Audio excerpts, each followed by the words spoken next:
The average retired couple spends about $6,000 a month, and in this video, we're going to do a challenge and we're going to see if I can cut those expenses in half by moving to Spain.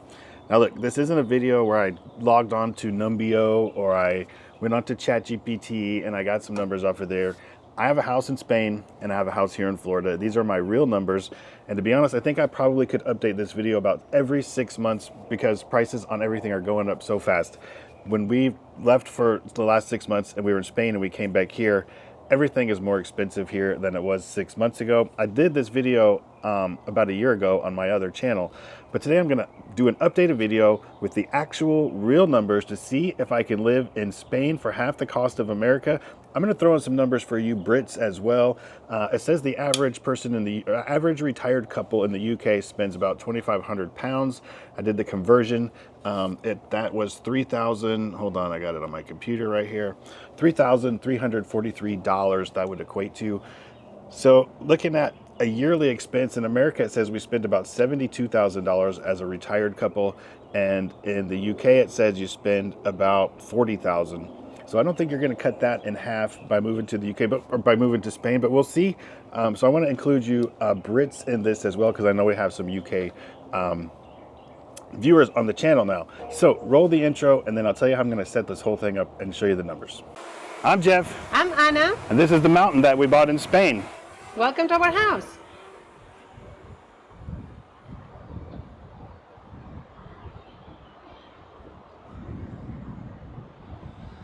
All right, let me set this up for you. I want to go through a couple of the categories before I just go straight into the numbers. So I'm going to talk about housing, some pros and cons, and renting versus buying. I'm going to talk about food, grocery stores and restaurants, bars. I'm going to talk about transportation a little bit. We're going to talk about healthcare, and we're going to talk about lifestyle and leisure activities and what those things cost and kind of what the activities look like a little bit. And then we'll tally up the budget, and then we'll wrap it all up. Okay, first let's talk about housing. I'm in a lot of these Facebook groups and forums and things that I used to glean a lot of information off before we made this move. And I see a majority of the people who are thinking about doing a move like this, they all want to move to Malaga, Valencia, Barcelona, Madrid. They're all pretty much focusing on the bigger cities. And a lot of people in doing so, especially retirees, are looking forward to getting rid of a car, being in a walkable city. That's why I want to talk about transportation in a minute here as well. So maybe you're thinking about renting a house in Spain instead of purchasing one like I did. So I thought I'd show you quick what you get for the money. I wanted to compare. I own a few rental properties here in Florida, and I have a townhouse that's a 2-bedroom, 1.5 bath, 2-story townhouse with a small little yard, and I rent that for $1,800 a month, US. So I wanted to show, I just picked one city. I went to Valencia. I'll pop it up on the screen here. I went to Idealista, and I wanted to show what you get for 1,800 euros per month. Let's just take the conversion factor out of the equation, and here I'll show you. I put in the search that I wanted to be in the city center of Valencia with a price between 1,700 and 1,800 euros to narrow the search down. I didn't give it apartments or houses or number of bedrooms or anything, but there's 188 choices for you in Valencia, Spain. And then I just scrolled down here to about the 4th one, and it looked pretty cute. It's a flat 2-bedroom, and it's 90 square meters. And if you just add a 0 to square meters, it basically gives you square feet. So it's about 900 square feet. And I'll just show you a couple of the pictures. It looks cute. It says it's new. It shows it furnished. I don't know if it's furnished or not, but you can see by clicking through these pictures what you get for 1,800 euros in the city center of Valencia. Now I'm not going to do this for 50 different cities because you're thinking about a different city. You can obviously go on Idealista and look for yourself. I just wanted to give a quick comparison that you can get a nice 2-bedroom, 900 square foot house in Valencia, which is about the same thing you'd price here, same price you would pay here in Panama City Beach, Florida. This actually is a little bit cuter than one of my units. Well, I don't know. I've got some that are cuter than others, but so it's pretty comparable in price for renting. If you're looking to buy, I mean, the sky's the limit. You can spend as much or as little as you want. There's plenty of $50,000, $60,000 little village, city center houses, townhouses in the middle of a village you can pick up in some of these small villages. If you want to be by the beach, you're going to probably have to spend $400,000 or $500,000. Just depends on what you're looking for, how big you want. So I'm not going to get into everything. I did a video, I'll link to it here, that shows the house that we bought in Spain and how much we paid for it. We paid a little over $300,000. We got a 4-bedroom house in the Pyrenees Mountains, and then we bought a bunch of extra land to go with it. So all in, we were under $350,000, and I got 35 acres of land and a house next to a river in the Pyrenees. So there you go. Okay, food and dining and restaurants and bars, eating out. So let's just talk a little bit about the quality of food. Everybody knows the food in Europe has less chemicals. It's more organic. It's more natural. When I go to get a piece of meat, I go to the local butcher, and I might want a ribeye for dinner, and he might say, we don't have any ribeyes. We will have them on Thursday because we just killed the cow and they're hanging and they have to hang for 3 days. He might say, but we just got some fresh rabbits in. We have fresh veal. What can I interest you in? And sometimes you just have to buy what is at the butcher shop. They might not have what you want. But I actually enjoy that, and I enjoy the fresh meat. It's very delicious. It doesn't need all of the sauce. I had chicken wings. I told this story in another video. First time I had chicken wings in Spain, and they just came with no buffalo sauce or anything, and they were pretty small because they're from real chickens that weren't full of GMOs, and the chicken was so delicious. It had salt and pepper on it. I think that was it. I didn't need buffalo sauce, and I really enjoyed them. So the food is better. I'm going to do another video. I took some pictures of some labels while I was in Spain, and I want to go find those same things like some Cheetos and some different food items. I want to go to this grocery store here and take some photos of the labels and compare the amount of ingredients that are in them. But so you get a higher quality of food for a little bit less. We'll get into that in the food category. I will throw a few numbers at you so that when we get to the numbers section, you'll have to remember all the way back to this part of the video. I compared what we pay for, my wife and I like to go to happy hours. And we don't usually go out for a big fancy dinner. We don't usually do lunches. We usually go about 5 o'clock and have a couple drinks and maybe an appetizer. And so in America here, our happy hour prices have gone up a little bit. But on average, I'd say she likes to get a glass of wine, and I usually like to get like an IPA beer. So a glass of wine at happy hour for her now is running about $6, and an IPA for me at happy hour is running about $5. So let's say she has 2 glasses of wine and I have 2 beers, and we split an appetizer that costs $12. That's $34 plus a $6 tip. You got $40.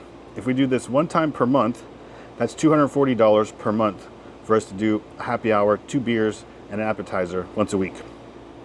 If we do this in Spain, the closest bar that we can walk to from our house, a glass of wine is $2.50, and the IPAs are $3. So if she has 2 IPAs, that's $5, or 2 IPAs, that's $6. 2 glasses of wine is $5, plus an appetizer, there's about $8.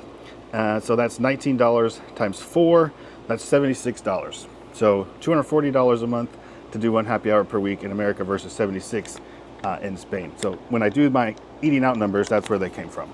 Okay, transportation.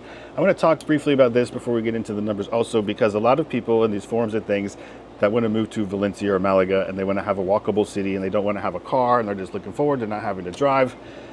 But to me, that sounds horrible. Being able to walk everywhere sounds great, but to not have a car, to not ever leave the city, only to be able to go on a bus or a train to go somewhere else, I think as Americans especially, I don't know about for you people from the UK, we're so car dependent, and not having a car, I think would make me feel really landlocked. I lived in the US Virgin Islands on St. Thomas on an island, and after 3 years, that island kept getting smaller and smaller, and you really started to feel being landlocked. I think not having a car would give you that same feeling. I'll mention here too, I'll go back to the housing thing.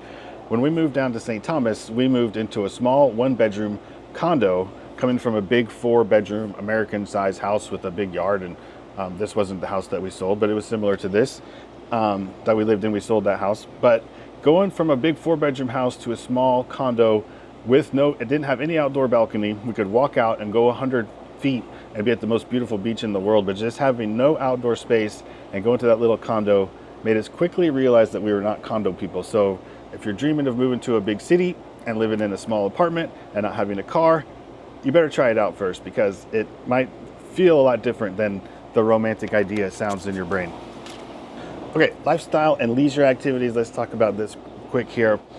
You know, in Spain, you tend to go to the bar and maybe at 11 o'clock in the morning, and you might have a cup of coffee or you might have a glass of wine.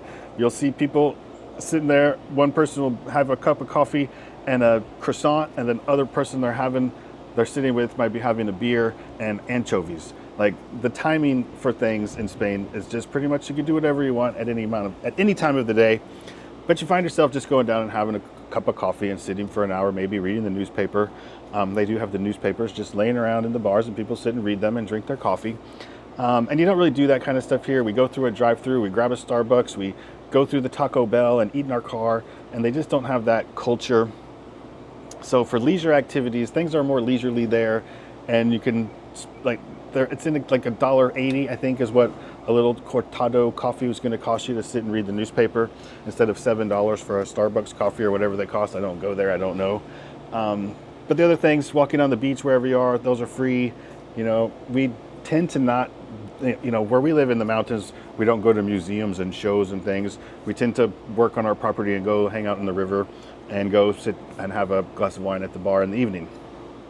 So we don't spend a lot on leisure activities really in either location, but I feel like we have a few more things to do there than we do here. Okay, let's dig into the numbers. I haven't quite figured out how I'm going to do this in the editing afterwards. I think what I'll do is get myself in the middle, and maybe I'll put a whiteboard here, and I'll fill in the numbers as we go down, and I'll compare Spain and the US, or the US and Spain, however it works out.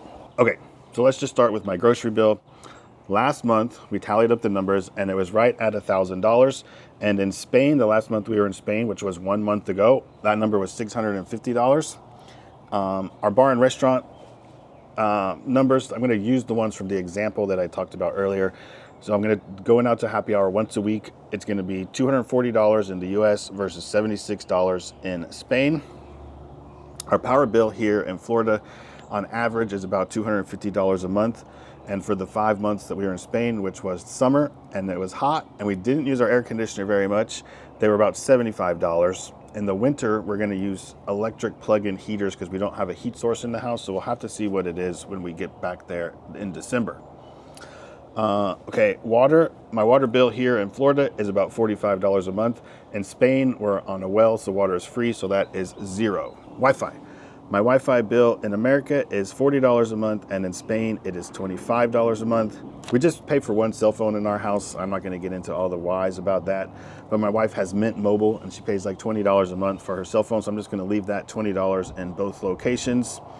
Health insurance here in America, she pays about $325 a month for her health insurance, and I'm just going to say that's what I pay for mine because I'm not paying for my health insurance right now either for a similar reason. In Spain, that number is about $75 a month for each of us, so $325 each here and $75 each in Spain for private health coverage. Our car insurance here in Florida runs us about $125 a month for one car. We have a 2016 Subaru, and in Spain, that number, I believe, should be about $30 a month. But right now, we're renting a car. So when we go to Spain, we rented a car, and it was $550 per month. So in my numbers, I put the car rental in at $550 a month because that's my real expenses, and that's what I'm paying. It's going to go way down once we buy a car, but I use that number for this example to be fair. Household things we spend for the house, I put it at $400 here, and I just put it at $300 there because the house just doesn't need as much work. Like, we have the pool and we have yard maintenance and things here. We just spend a little bit more money. And so miscellaneous things you buy from Amazon or Temu or wherever, when little impulse buys that you just spend money on a new pair of shoes, I put at $200 a month for both locations because that is what it is. Gas, I also put at $100 for each location. Gas is more expensive in Spain than it is here in the US, but I think we drive a little bit more here than we do when we're there, so I put that as equal. I put subscriptions at $133 per month for the US, and I put them at $100 a month for Spain, just because everything's a little cheaper. Amazon Prime is a little cheaper, Netflix is a little cheaper, all those things are a little bit cheaper. So if we canceled all of our US subscriptions and only had Spain subscriptions, that would go down a little bit. And the last one I have is entertainment, and I put $100 for the US and I put $0 for Spain, and maybe that's not fair, I don't know, but we didn't really do anything, like most of our entertainment in Spain is going to the bar, and that's covered in the bar expenses. But here I do go deep sea fishing, and I have to pay gas, and I have to pay for bait and some things. And she does some yoga classes every so often that I don't see her doing where we live. I don't think they have yoga classes where we live. So I put it at a 0. Maybe that's not fair, but that's $100 difference. Okay, so drum roll, please. That gives the total cost of all those expenses in the US to be $39,636. And in Spain, it's $28,812. So that is not 50% less. But wait, there's more. We haven't included my housing expenses, and this is where things really get interesting. So in this example, I'm using the house that we just sold, which we used that money to buy the house in Spain. So in that house, I had flood insurance because it was on a lake right next to the beach, and I paid $950 a month for my flood insurance. My homeowner's insurance was $6,200, and that was a year ago, and I'm sure that number is going to be higher this year. And my tax on the house was at about $2,000 per year. It's because I had a homestead exemption, and the taxes were a little bit lower than, especially than they are on this house that I'm in now. My taxes on this house are approaching $5,000 a month. So if you add all those things up, you get $48,786. The good thing about, so when we sold that house, we used the money and we paid cash for the house in Spain. My insurance on the house in Spain, my homeowner's insurance is $500 a month. And my taxes, I think, are going to run also about $500 a month. So that's $29,812. So that's $50,000 versus $40,000. $50,000 versus $30,000, basically. So we're still not at 50%. But wait, there's more. I also had a mortgage on that house that I paid off when I sold it. So I also paid $18,804 per year on my mortgage. So when you add that in, you're at $58,440 versus $29,800. So basically, it cost me $60,000 to live in Florida, and it cost me $30,000 to live in Spain. So it is pretty much exactly 50% less. The only thing that I did not include in those numbers are my travel expenses. And that's a hard one to compare. You know, right now we're flying back and forth to Spain. I got to go back because they messed up my visa paperwork. So that's an extra $2,500 just to fly back there to straighten this out because they messed up my paperwork. So your travel expenses could be whatever they are. If we lived full time in Spain, our travel expenses I think would be a lot lower because you can get way cheaper tickets to go to Paris or go to Greece than you can flying from Florida to Colorado or to see my brother in Washington State or something like that. So plane tickets would be a lot cheaper flying through Europe, as well as Airbnbs. So I don't know, your travel and vacation expenses, you can figure out what those are for yourselves. So what do you think? Would you try living in Europe to reduce your costs by 50%? One big thing is you could probably retire sooner and probably live better if you could cut your retirement expenses in half. Is it worth it? But you got to leave family, you got to leave friends, you got to start over. The language can be difficult, bureaucracy can be difficult. What do you guys think? Leave me a comment down below. Probably you're watching this video if you're considering it. Let me know where you think you might go and retire to save a little bit of money. And if you think this video helped you or not, if it did, please give me a thumbs up, subscribe to the channel, and even ring the little bell down there, and that'll tell you when I put out a new video. If you want to see how much I paid my video, if you want to see how much I paid for my house and get a house tour of my house in Spain, click here and I'll let you see that.